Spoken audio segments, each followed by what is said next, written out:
A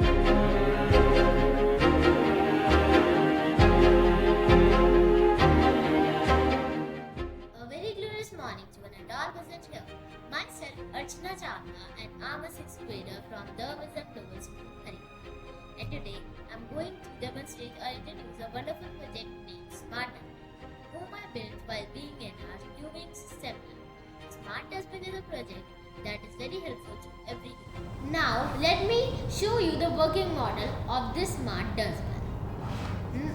So here, when I place the hand, the shaft will be up, and when I move aside, it will be lower by itself.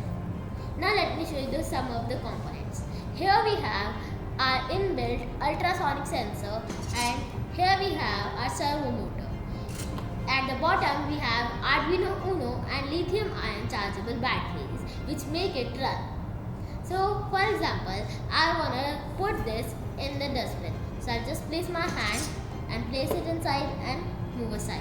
It will be closed by many several uses of a smart dustbin. Let me tell you some of the real life uses of this. Number 1.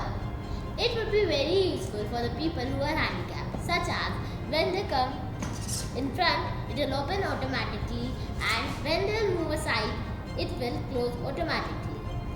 And our second use is that it can be deployed in the public places which are so unhygienic and people have no need to touch it. Thank you and have a nice day.